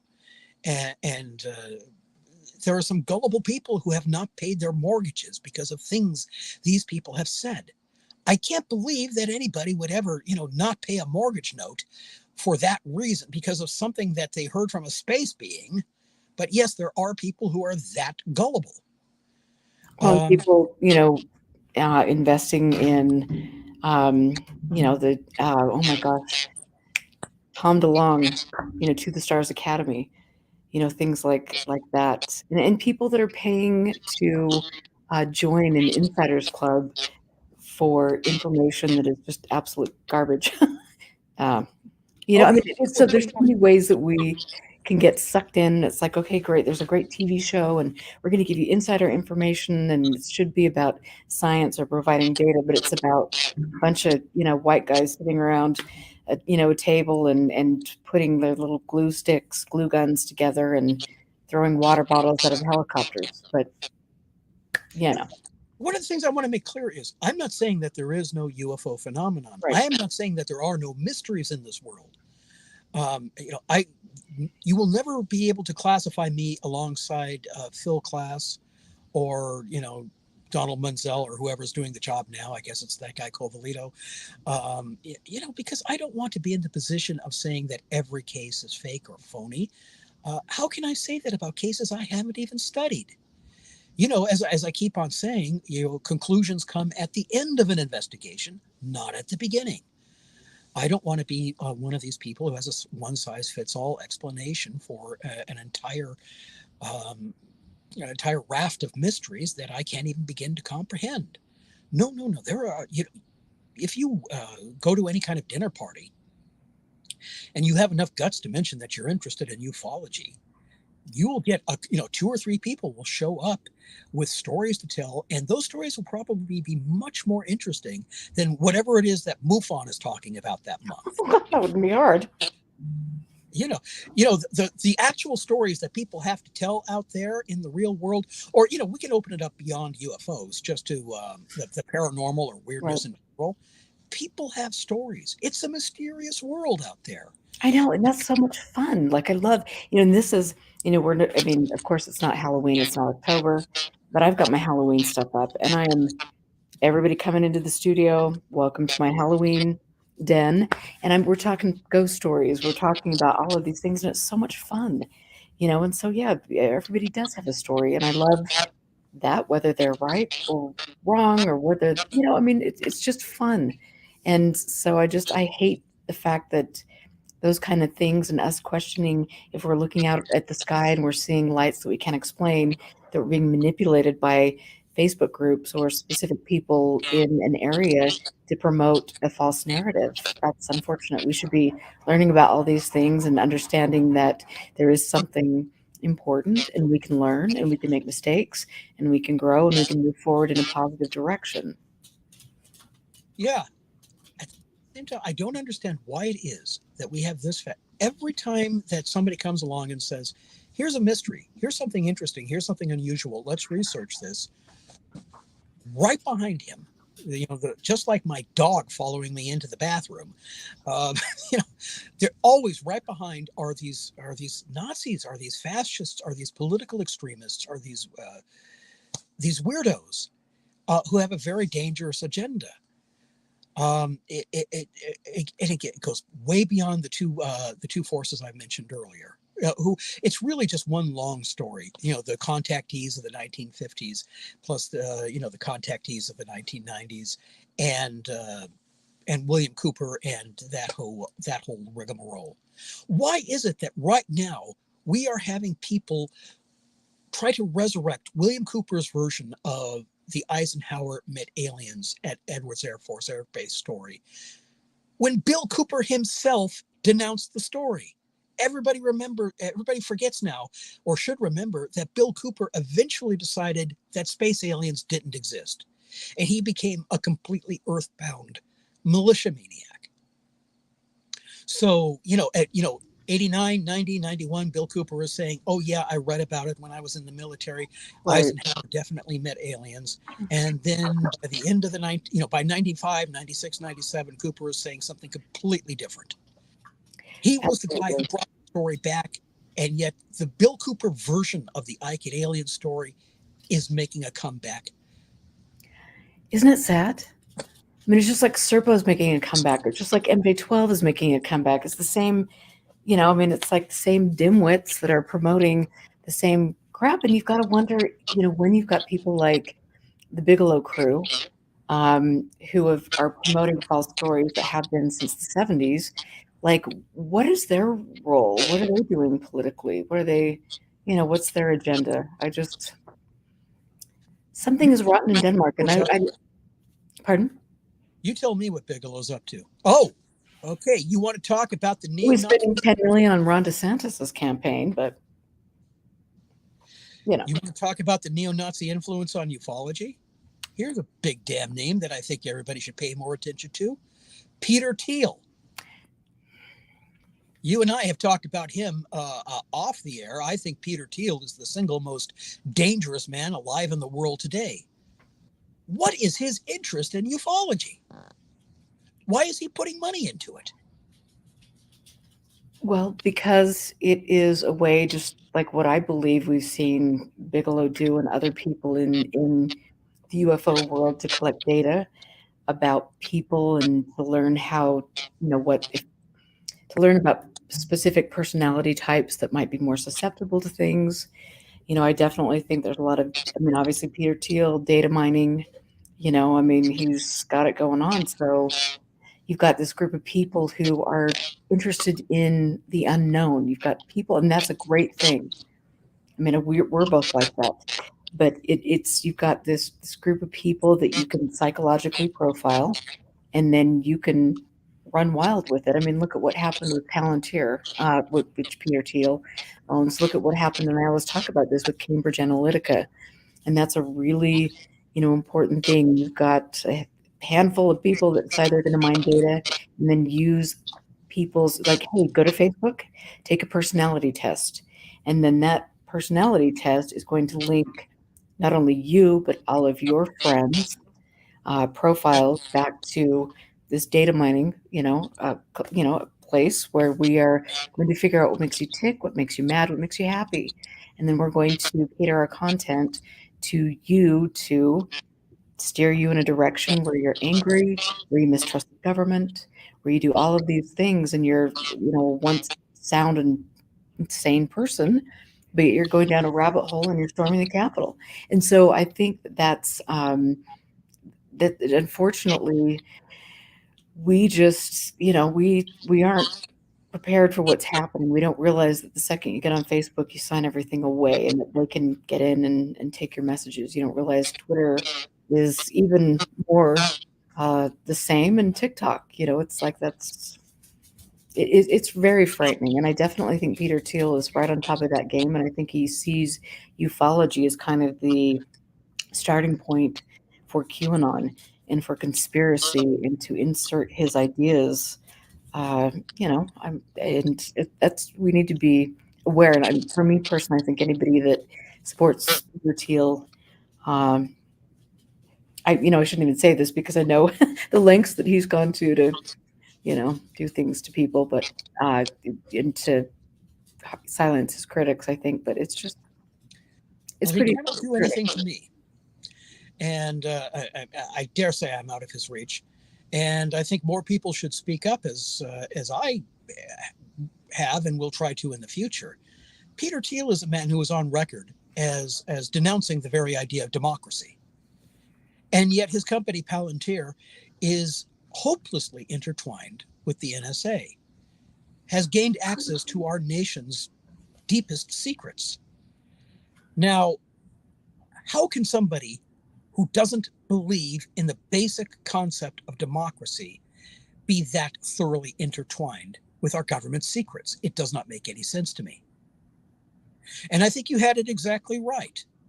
Part of it is that these people are trying to spread the idea that the government is not to be trusted under all circumstances, that you must hate your government. And this is difficult for me because I'm a liberal and I came at this from the other end. Right. I was, and to a great extent still am, an anti-CIA activist. My people, my intellectual forebears were all anti-Vietnam War activists. I'm the kind of guy who grew up revering Noam Chomsky and Peter Dale Scott and people like that. So I am hardly the sort of person who's going to be in favor of the government. But Peter Thiel is against the government in the sense of being against the very concept of democracy. And that's going a step too far. That's something that, now we're on opposite sides of the line. Absolutely. And I think, for me to step back and as you have and to watch people that are forefront, in the UFO community talk about how great he is and, all of these things. I mean, that's fine. That's great. But there's also an agenda there. What is his UFO story? And then what is Eric Weinstein? I mean, they're just, you see some of these people coming forward and you just think, okay, well, good luck. It's it's really fascinating to me, and it's disturbing because a lot of people that, especially some of the people that have been in this for a while, they're looking at it from a very small perspective, and they always, and I think younger people too, they miss the bigger picture, and there is a bigger picture, and this is important. So, I mean, who's mining data? Where is it going? How is it being used to manipulate people? I really feel strongly that none of this UFO data is going to look for UFOs. It's learning how to manipulate people. And that's my opinion after looking at everything. But and I I wanted to think ask you too. So there were some questions earlier about Marina Serene, I think, and she is a person that I'm just going back to look at the post, but Christopher Mellon posed with her. And apparently, correct me if I'm wrong, you guys, because I'm trying to go back here. But she posed with Christopher Mellon, and she is a person that I apparently is promoting kind of the tall, blonde, Aryan, aliens. So, well, I don't know this person, but I have to tell you that in my experience, everybody who has been talking about the Nordics, the nomenclature changes over the years. I mean, in the 1950s, they preferred to use the term Etherians. At a later time, it was the Nordics, it was the blondes. But every single time that comes up, I don't like what happens. I think it's basically a way of promoting neo-Nazi mythology. absolutely. I mean, Bill Cooper was talking about that. I remember listening to my very first Bill Cooper lecture, and this was before his infamous MUFON lecture. It was before he was really famous. And he started to go on and on about how, there's a war between good aliens and bad aliens. And the bad aliens are greedy and materialistic. He kept saying that phrase, materialistic, over and Hmm. over. Hmm. And we all know what he what he meant. Right, That's a code word. right, And that they were greedy and materialistic, and they had big noses, and they owned all the banks and right. controlled the media. So the bad aliens were these materialistic creatures who own all the banks and they control all the medias and they've got large noses, and the good aliens were all tall and blonde. What is this telling us? You know what? And you go back, and I'm so lucky that I've got the wonderful archive here because I can go back and look at all these printed, uh, books and magazines and things. And you just go back, and it's like, here's a crowd of people, and here's somebody getting off a spaceship, and all the people in the crowd are like, and you just think, wow, okay, there we go. I mean, how can you it's right in your face. And so I know that I'm just looking at the comments here really quickly. Tommy Boyle says that this Marina wears a vril necklace. Um, and so I know Mario actually just posted a comment about that, and I can't see that again because it's too far back. But yeah, there's some interesting themes that are coming up again. And here you've got these young influencers or whatever we're calling them who are promoting this kind of crap. So it's amazing, Martin. It's like you and I. Oh, here we go. Does Martin know anything about Marina Serene? She's a starseed, psychic, channeler, experiencer, ET contact abductee, digital artist. There's that digital thing that kind of hooks you back into it because she's might be, I don't know, she might be having. I'm going to look into that one. That's good. And I'm a digital artist too, so don't damn us all. well, no, but there is a connection with cryptocurrency, with some of the NFTs and interesting people coming out. I'm not spamming everybody, but and so Christopher Mellon did pose for a photo with her. Thank you, Gerald, for that comment. But I'm definitely going to look into her. I've done some preliminary looking into this whole starseed phenomenon, and I know that there's definitely a neo-Nazi connection to that. Please forgive me. I'm starting in the 1930s, and I'm working my way upwards towards my own time, and I know that really the big stuff is happening right now. There is a horrendous um, uh, neo-Nazi contingent within the New Age community nowadays. It did not used to be there in the 80s and the 90s. If I met a New Age lady who used the word holistic far too much and did yoga and all of that stuff, I I had a friend who was a well-known Wiccan. I had friends who did all of that stuff, and the psychic channeling and all Right. that. Fine. I didn't necessarily share their beliefs, but I knew that I could get along with them. These were good people. They were, they may have been a little eccentric, but without, the eccentrics in our life, life wouldn't be worth living. Eccentricity is the spice of life. But what's happening now, it's going beyond eccentricity. The QAnon influence in the New Age community, the strong overlap, that's extremely worrisome to me. All this talk about starseeds, no, this is very, very bothersome to me. Right. I mean, it is to me as well, now that I'm learning more about all of this and the fact that, specific influences have been manipulating the New Age community and all of these communities for a long time. And we think that we're, so evolved and we are channeling love and light, and yet we're promoting hate and racism and elitism. I mean, it's just like I'm amazed, and it's just we have no clue how far-reaching this is. And then you look at information coming out about Russian propaganda and the way that we've been warned for years that this is going to take place, but yet we don't think that's really the case. It's just there's so many things that are going on that are concerning, and I think when we get into the UFO world, we want to think that we are doing something good and positive, and that we can become evolved or more spiritual. And yet we get involved with people that are just hateful. And people, I will say that, when you look specifically at Lou Elizondo and some of these people that promote hate, that promote a group of people that bully others, even though they're saying, I don't promote bullying or anything, but yet behind the scenes, when you listen to some of the things that they've said, they are absolutely promoting bullying and demeaning other people. And I think that's very unfortunate. So this is a real serious time in our country in the UFO subject. We need to get it together and start paying attention. And I'm very grateful that people like you are doing that. I'm grateful that everybody in my chat room tonight and people that listen to my show and support the show understand the situation that we're in. I would love, Martin, I'm sure you would too, to actually talk about UFOs and space and new technology and some of these things. But for me, because there have been so many others that have not done their job to shine a light on this, I think that I feel obligated that we have to do this. This is important, and Well, it makes me. what we do. I feel as you do. I mean, I grew up reading the books of John Keel, and I thought this is fun. I don't even know how real it is. Okay. But I felt at the time this was a great deal of fun.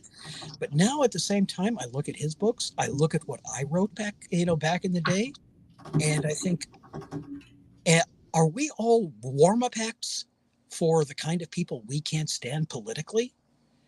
I'm kind of a squishy liberal, and yet I found my work being bandied about by these people who were militia maniacs and who were on not just the opposite side of the political aisle from me, but very, very, very distant from me politically, who didn't think like me at all. It's not just that they voted Republican. That's fine. I've had girlfriends who were Republicans. Well, it's fine. But no, these were people who were just, what's going on these days. It's terrifying. You know what happened on January the 6th. Well, and I will say that there, overlap there. now I will say that there's a very interesting and disturbing connection here to Utah, specifically to Silicon Slopes and some of these businesses and technology companies that have been promoted by specific people in Utah, and they are again data mining, and some of these people have been like there was a fellow from Banjo who was the CEO of Banjo, and he was a member of the KKK. And so when you look at some of the people here, like Overstock.com, you look at some of the connections and go back to Silicon Slopes and some of these places and some of the things that are taking place. In fact, there was a big article in, I think it was maybe ABC, one of the big media sources. They were talking about the satanic panic and how that was really coming back to basically the area around Silicon Slopes here in Utah, and how that had been used to discredit a person who was in political power, and how people were starting rumors about satanic cults and all these things. And I mean, it's just like, I mean, it's Google Utah and start Googling some of these things: Nazis, white supremacy, satanic panic. Start Googling that and then look at where it's coming from. And I think that'll be very eye opening to people and quite disturbing, at least for me. So, Oh goodness. I know. Anyways, you want to know what I've been writing? I'm working on this, and I know that there's probably a whole other book to be written about what's happening right now today, but at least I'm going to try to get the history of I'd call it New Age Nazis. That's the working title of the book as of this moment. I'm going to try to get the history of New Age Nazism from William Dudley Pelley to the Contact Eve movement on into the 1990s, and to the people that I knew back then, especially Bill Cooper. I guess it's about time that we finally have to face, I finally have to deal with him. He and I did not like each other back in the day. And well, as Churchill once said, history will be kind to me because I intend to write it. History will be unkind to Bill Cooper because I'm going to write about him. You know what? I think this is so relevant. And I wish you the best of luck on that. And I want to just, for a moment here, I know we're running like 2 minutes over time. I don't care. But let's talk about the child stealers and where people can go to find out about your wonderful book. Oh, yes. I keep on having to write a book about crimes against, I keep on writing about crimes against children. Last year, I wrote a book about the phantom social worker phenomenon, which has been classified as a Fortean phenomenon. And it was mentioned, the only people really for many years who were covering it was Fortean Times Magazine. And it did wonderful work about the phenomenon as it existed in Great Britain. But they didn't know that it was happening here in the United States. I found out that it was huge here. And it was huge here before, especially in the 1980s. The earliest case in my compendium goes back to 1919. So this has been going on for an awful long time. It is quite mysterious. I have formulated a theory as to what has been going on, as to why the phantom social worker phenomenon has been, why so many especially single mothers these days, have had these extremely frightening encounters with people claiming to be social workers who aren't, and who have tried to steal their babies. I have an idea as to why this is going on. I formulate the theory in my book. I've reread my book recently, and I'm starting to rethink my own theory, but I don't have a better theory. But it's a definite mystery, and it's one that I wish more people would pay attention to. So The Child Stealers is available on Amazon. Basically, go there and do a search on my name, Martin Cannon, Cannon, and The Child Stealers, and you'll find it. Frankly, I just want the information out there. If you have Kindle Unlimited, I think you can still get it for free. Read it for free with my blessing. Make copies of it on your own and spread them around. The one thing I want to make sure is that there's not another young mother out there who gets frightened to death when somebody knocks on their door, pretending to be somebody that they're not, saying, "Can we come in? Can we examine your child? Can we photograph your child? We may need to take your children away." This is still going on to this day. My most recent case in my compendium, 20. It's and I haven't even checked. It may be happening this year. So the book is still timely. Yes, absolutely. You can find that on Amazon. So I will just say that. And thank you, Cynical Observer. And I'm just going to mute Martin's mic for a second because I think that's where the feedback was coming from, you guys. And I'm sorry. But we will get you, we're going to get this dialed in between me and my excellent production skills and different things. Martin has been an absolute trooper to come on the show. I mean, every time I have Martin on, it's like everybody wants him to come back because he's such a wealth of information and history,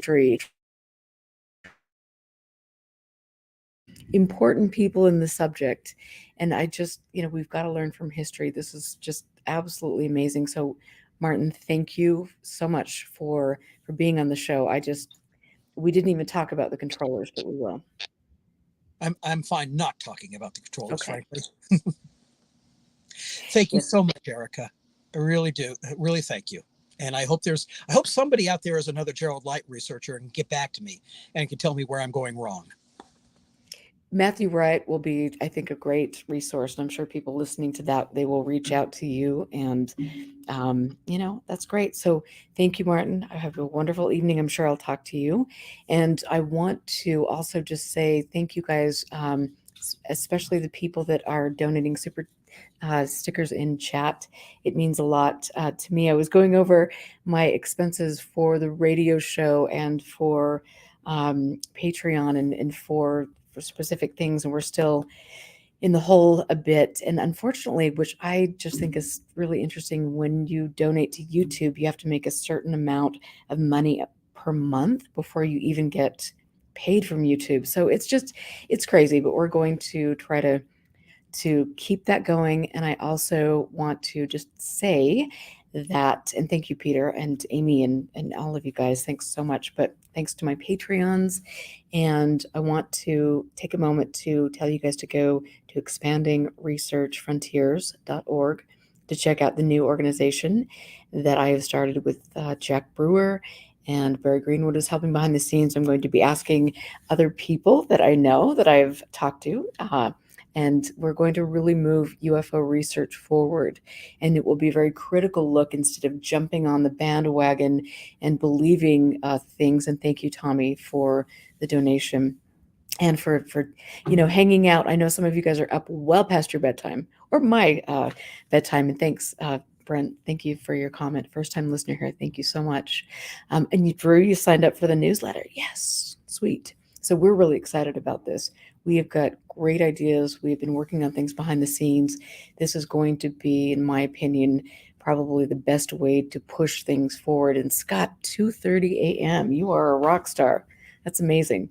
So that's just so impressive. And John Nada, thanks for everything. Anyway, I could just sit here and talk to you guys all night, but I will add a link to in the description to the new site, and I will do that. Hopefully, Mario, maybe you could do that really quickly. And I also want to say that tomorrow night I'm doing a second show. And good night, Martin. I'll talk to you off the scene here in a second. But tomorrow night I'm actually, this is not like me, but I'm doing a show with Jeremy McGowan, and he has done a 3-part series about a specific person, namely Lou Elizondo, and his interactions with him. He has been a person that has been researching UFOs and has incredible equipment. He was on the Skinwalker show and things like that. So he's going to be on the show tomorrow night, and we'll be doing that at 8 o'clock my time. So you can tune in.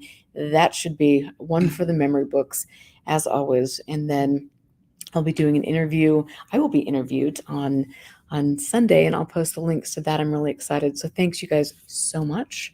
You guys rock. Have a wonderful night, and hopefully you guys will be back here tomorrow. So we'll see you then. Thanks, you guys.